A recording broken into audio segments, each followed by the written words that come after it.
everybody, the Lawn Gnome is here. You'll be fine. Today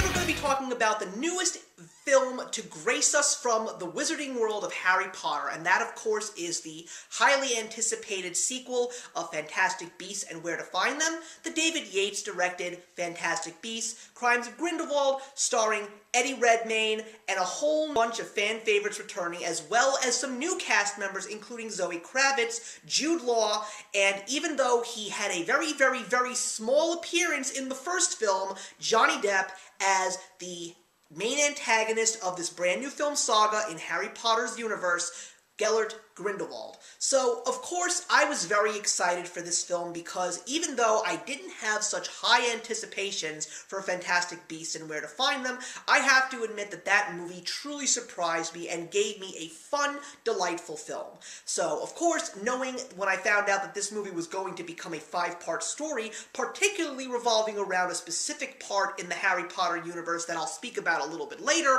I was even more excited for Crimes of Grindelwald. So, one of the few things that I did hear before I was going to see this movie was that there was a lot of mixed feelings. There were so many people that were saying good things, but more people that were saying bad things. There were some that thought that it was fun. There were some that said that it was boring. There were some that said that it was something they didn't anticipate, and then there were some that were saying the exact same thing, but they got it all wrong. So, I, of course, still kept my expectations high, and I will say that this movie was a very big surprise to me. It's definitely not as good as the first film in this brand new film saga, but it definitely gave me one of the more darker and more mature films in the Harry Potter world that I ever would have anticipated. There's a lot of positive things to take away from this film, as well as some negatives. I mean, first of all, this movie really does set the tone for something truly incredible that I particularly am excited to see in the world of Harry Potter, because while there were so many fans when Harry Potter officially came to an end, of course people wanted to see J.K. Rowling write more, and almost all the fans wanted to see the Marauders, but I, for one, based on what I read in the Deathly Hallows,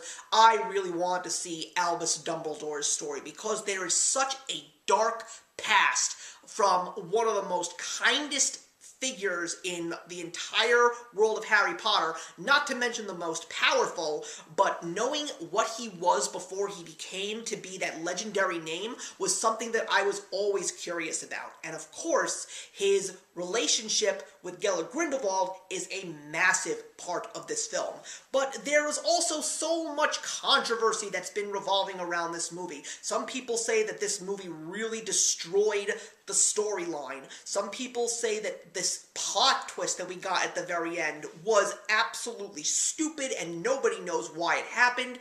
And don't even get me started on the controversy that involves Nagini.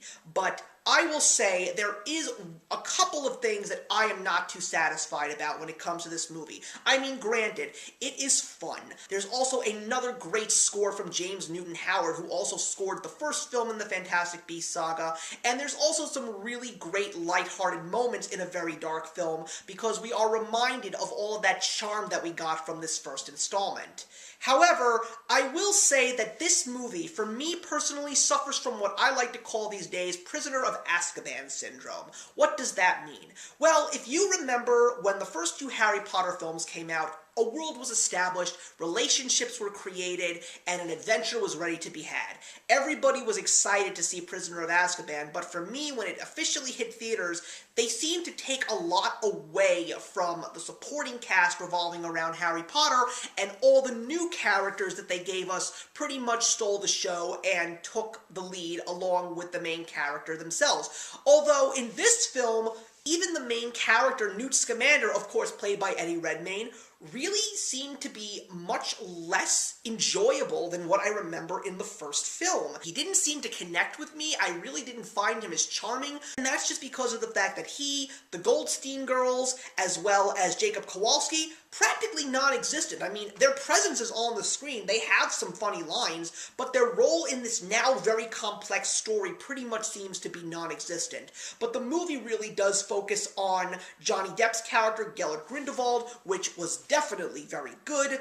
There's also Zoe Kravitz, who plays Alita Lestrange, who had another very rich piece of this story, but probably the most amazing character in this film is Jude Law as Albus Dumbledore, and as someone that I said before is really excited to see this part of Dumbledore's life shown on the big screen, I really enjoyed his presence. There also is a ton of homage to Harry Potter. I mean, we go back to Hogwarts. You saw the trailer. Just to see Hogwarts again was such a warming feeling, and to see James Newton Howard score the John Williams Hedwig theme was just such a wonderful thing to see. There's also so many other great nods to Harry Potter, but it definitely is a very different tone, even though Harry Potter does tend to go from very lighthearted and charming to extremely dark. This is very mature, it's got a lot of politics involved, there's a lot of plot twists, a lot of subplots that still need a lot of explaining, particularly when it comes to Credence, who of course is played by Ezra Miller, another character whose story really seems to be unfolding,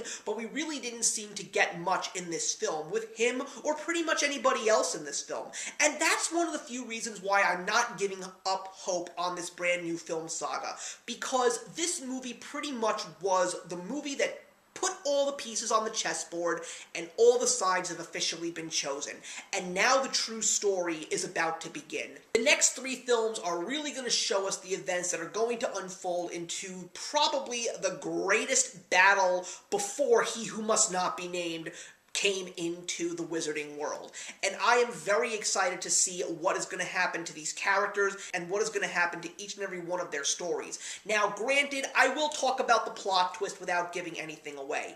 I honestly don't know what it means. For all we know, it is true, or for all we know, Grindlewald is screwing around and just doing his own nasty little schemes to gain power. And we're unfortunately not going to get those answers until the 3rd film comes out. I know for a solid fact that this movie will make a lot of money at the box office, so this franchise is not going away.